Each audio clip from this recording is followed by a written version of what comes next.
Hello students, आज हम start करेंगे क्लास 7 साइंस का chapter number 4। This is heat. यानी कि हीट मतलब क्या? हॉटनेस। प्रीवियस चैप्टर्स के अंदर हम लोगों ने पढ़ा था फाइबर्स के बारे में। टू टाइप्स की fibres, animal fibres and plant fibres के बारे में। एनिमल फाइबर्स कौन से होंगे? जो वूल और सिल्क के बारे में हमने पढ़ा था। तो वूल से हमें क्या मिला? विंटर के क्लोथ्स मिले। तो विंटर के जो क्लोथ्स होंगे उनको बोला जाएगा कहाँ से मिलने वाले? एनिमल फाइबर से मिलने वाले। लेकिन जो कॉटन एंड जूट है, कॉटन है, वो हम समर्स के लिए वियर करते हैं। तो समर्स वाले क्लोथ्स को क्या बोला जाएगा? प्लांट से मिलने वाले। ठीक है। अब बात करते हैं कि क्यों ये चीज फिक्स की गई है पर्टिकुलर सीजन के लिए पर्टिकुलर कपड़े, यानी कि समर्स के लिए कॉटन और विंटर्स के लिए वूल। क्योंकि कोई एक रीजन है कि जो वूल है वो हमें वार्म करके रखता है हमारी बॉडी को, और बाहर से वो क्या नहीं करता, हीट को एब्जॉर्ब यानी कि अंदर भी नहीं लेके जाता और अंदर की बाहर भी नहीं जाने देता। क्योंकि जो विंटर का सीजन होता है उसमें बाहर ठंड होती है लेकिन बॉडी के अंदर वार्म होता है, हीट होती है। ठीक है। तो वो ना तो अंदर जाने देता है और ना ही अंदर से आने देता है। ऐसे ही जो कॉटन के क्लॉथ्स है वो समर्स के अंदर वियर किए जाते हैं क्योंकि बॉडी को क्या देते हैं? कूलनेस देते हैं। ठीक है। तो यहाँ हम बात करेंगे टू टाइप्स की जो फाइबर्स हमने पढ़े हैं। तो जो कॉटन के क्लॉथ्स हैं, कॉटन क्लॉथ्स, इनको क्या बोला जाएगा? Plants fibre. Plants fibre. ठीक है। उसके बाद बात करते हैं विंटर क्लॉथ्स।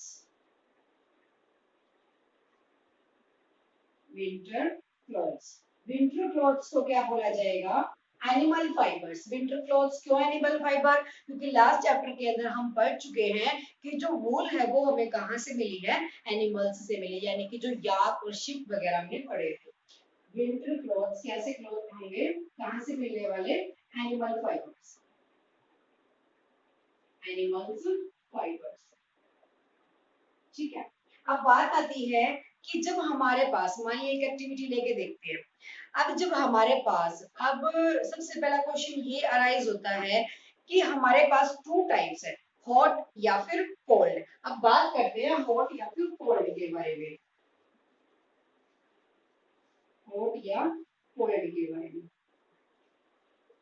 जो हॉट और कोल्ड कोई भी चीज होती है उसको हम किस चीज के थ्रू मेजर करते हैं, किस तरीके से हमें पता चलता है कि कोई चीज हॉट है या कोल्ड है? मान लिया 3 मग में हमने वाटर ले लिया। ठीक है। एक में हमारा कैसा है? हॉट वाटर, हॉट है, और इसके अंदर हमारा कोल्ड वाटर है, और थर्ड मग के अंदर हमारा कैसा वाटर है? मिक्स है। अब हमने अपना एक हैंड हॉल्ट के अंदर, दूसरा हैंड कोल्ड के अंदर, और फिर दोनों निकाल के दोनों एक साथ मिक्स के अंदर डाल दिए। क्या मिक्स के अंदर हमें पता चला कि उसका टेम्परेचर इससे कितना ज्यादा है या कितना कम है? देखो, हमें एक सिंपल सी बात पता चली। जैसे हमने इसको टच किया तो हमें फील हुआ कि ये हॉट है, इसको टच किया तो हमें फील हुआ कि ये कोल्ड है। तो sense of touch, sense of touch से हमें ये पता लगाया कि कोई भी जो लिक्विड है या कोई भी ऑब्जेक्ट है वो हॉट है या फिर कोल्ड है। जैसे हम अपनी डे टू डे लाइफ के अंदर बहुत सारे ऑब्जेक्ट ऐसे देखते हैं जो हॉट होते हैं या कोल्ड होते हैं। ठीक है। जैसे हमने बर्तन में कोई भी चीज गर्म करते हैं तो सबसे पहले जो बर्तन होगा वो हीट उसको मिलेगी सबसे पहले। जैसे हमने फ्लेम के ऊपर कोई बर्तन रखा है तो हीट सबसे पहले उस बर्तन को मिलेगी। हम उसको टच, हमें ऑटोमेटिकली ये बात पता है कि वो हॉट है, तो हम उसको किसी कपड़े से या फिर किसी स्टैंड से क्या करेंगे? पकड़ेंगे। तो हमने यहाँ तो ये बात मेजर कर ली कि कोई भी चीज टच करके सेंस ऑफ टच से हम पता लगा सकते हैं कि हॉट है या कोल्ड है। बट क्या हाई लेवल पे ये रिलायबल है? ये सबसे अच्छा माना गया है कि कोई भी जो सेंस ऑफ टच है उससे हम पता लगा सके कि वो हॉट है या फिर कोल्ड है। अब जो हाई लेवल की बात हम करते हैं तो उसको किस तरीके से पता लगाएं? अब जो मेजरमेंट हम उस हॉटनेस की करते हैं उसको बोला गया है टेम्परेचर। अंडरस्टूड? अब बात करते हैं हॉट एंड कोल्ड की। हॉट एंड कोल्ड इसको बोला गया है sense of touch. Sense of touch. पर क्या ये सेंस ऑफ टच जो है वो रिलायबल है? वो हमारी हाई लेवल की चीजें, जैसे हमने बहुत बड़ी चीज, कोई भी बहुत ज्यादा लिक्विड है उसको रख दिया हीट कर देने के लिए, गर्म करने के लिए, हॉटनेस के लिए, क्या हम उनको भी टच करके देख सकते हैं? नहीं देख सकते। तो उस चीज के लिए हमें किस चीज का यूज करना पड़ेगा? उसको बोला गया है temperature, measuring the hotness, measuring the reliable hotness,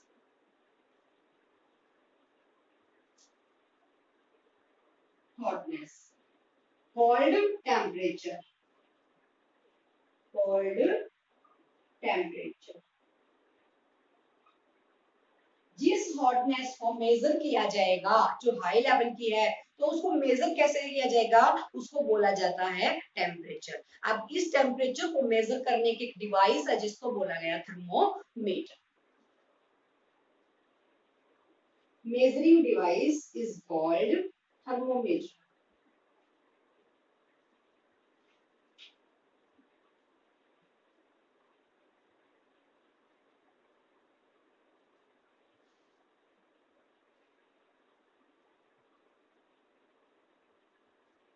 measuring device को क्या बोला गया? थर्मोमीटर बोला गया। देखो हमने सबसे पहले पर सुना कि हॉट या कोल्ड के बारे में। हॉट या कोल्ड का पता हमने पहले सेंस ऑफ टच यानी कि टच करके लगाया। पर क्या हाई लेवल पे जो चीजें हॉट होंगी या कोल्ड होंगी उनको हम टच करके पता लगा सकते हैं कि वो कितनी है?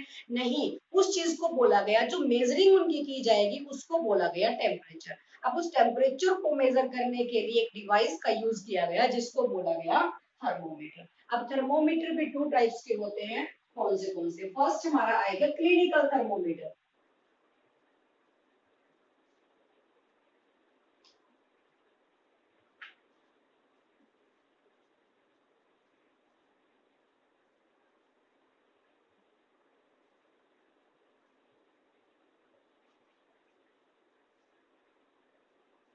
Clinical thermometer. क्लिनिकल का मतलब क्या है? क्लिनिकल यानी कि जो क्लिनिक में यूज होता है। क्लिनिक में हम जाते किस लिए हैं? आपको या फिर किसी है फैमिली मेंबर को हेडेक फीवर, मान लिया फीवर है, तो हम क्या करेंगे? क्लिनिक में डॉक्टर के पास जाते हैं, तो वो एक मेजरिंग के थ्रू हमें ये बताता है कि हमारी बॉडी का जो है टेम्परेचर कितना है, तो उसको बोला गया क्लिनिकल थर्मोमीटर। अब वो किस शेप का होता है? इस तरीके से, ठीक है। यहाँ होती है उसकी मेजरिंग टर्म्स, इस तरीके का होगा। तो क्लिनिक थर्मोमीटर किसके लिए बोला गया? Measuring for body temperature, measuring device for body temperature,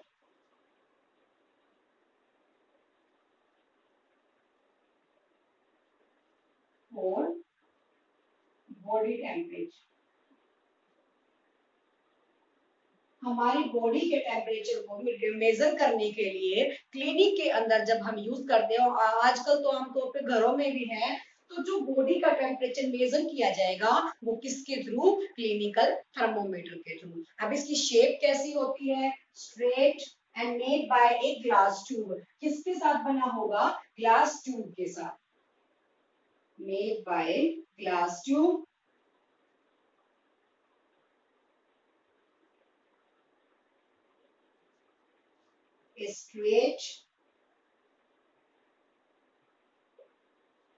straight glass, one bulb at the end. एक पार्ट पे उसका क्या होगा? बल्ब लगा होगा, bulb at one end, bulb at one end. तो उस बल्ब के अंदर क्या होगा? मर्क्यूरी होगा। मर्क्यूरी क्या चीज है हमारी? अगर तुम हथेली पे रख देते हो उसको तो वो मूवमेंट करती है, वैसे भी उसको तुम नीचे डाल दोगे तो मर्क्यूरी मूव करती है, ठीक है। तो यहाँ होगा बल्ब एट वन एंड, एक एंड पे बल्ब लगा होगा और इसके अंदर क्या फील्ड होगा?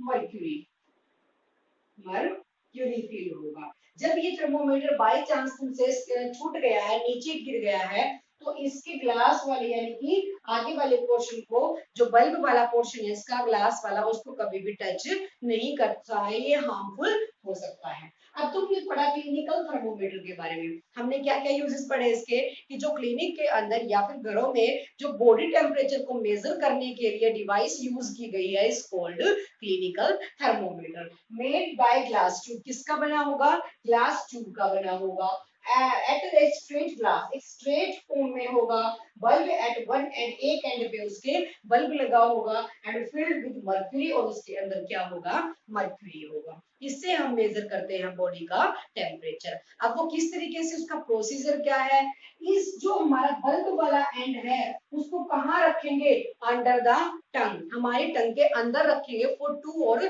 3 मिनट्स। उसके बाद हम उसको वहां से निकाल के इसी पोजीशन में पकड़ के हम उसका टेम्परेचर मेजर करेंगे कि कितना आया बॉडी का। अब देखो, हम टेम्परेचर मेजर करते हैं मोस्टली डिग्री सेल्सियस में। जो टेम्परेचर है stated at degree celsius, degree celsius में, तो जो बॉडी का टेम्परेचर है उसको बोला गया है 37 डिग्री सेल्सियस। ठीक है, अब बात आती है कि हम तो जैसे डिस्कस करते हैं कि 102 डिग्री है इसका, 101 है, या नॉर्मल 98 है, वो किस तरीके से है। अब जैसे इसको बोला गया डिग्री सेल्सियस के अंदर, लेकिन जब हम अपना मेजर करके लिखते हैं कॉमनली, वो हम लिखते हैं फ़ारेनहाइट के अंदर, फ़ारेनहाइट।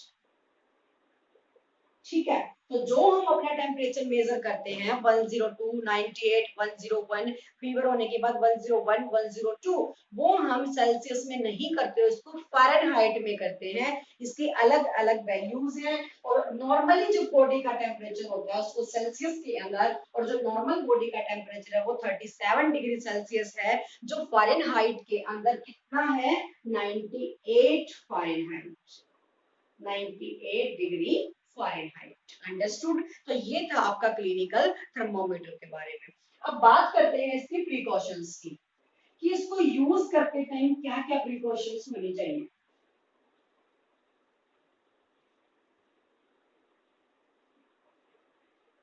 प्रिकॉशंस, प्रिकॉशंस यानी कि used before, wash before used, use करने से पहले हम उसको अच्छे से वॉश करना चाहिए, या तो किसी एंटीसेप्टिक सॉल्यूशन के अंदर। तो यहाँ तुम फर्स्ट प्रिकॉशन के अंदर क्या लिखोगे, वॉश बिफोर यूज्ड,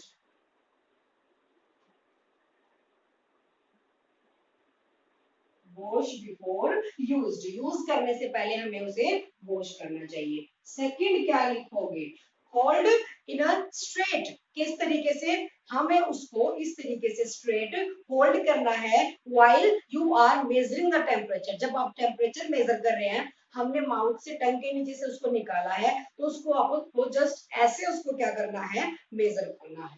तो क्या लिखोगे, होल्ड स्ट्रेट, हमें उसको स्ट्रेट होल्ड करना है।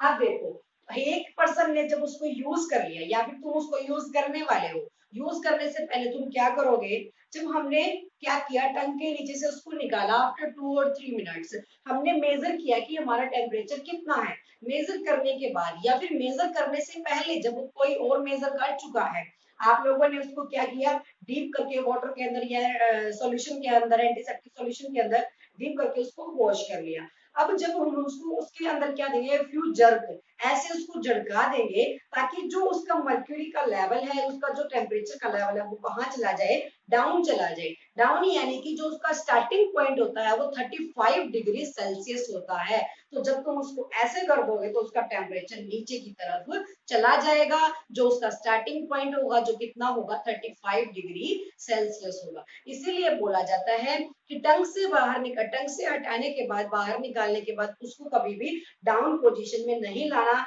ऐसे स्ट्रेट करके ही उसको मेजर करना।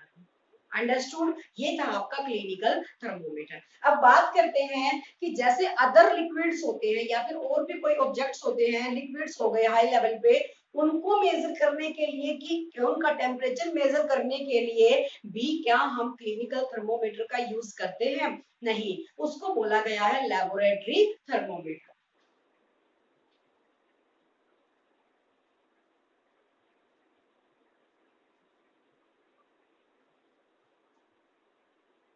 सेकंड हमारा आ जाएगा लैबोरेटरी थर्मोमीटर।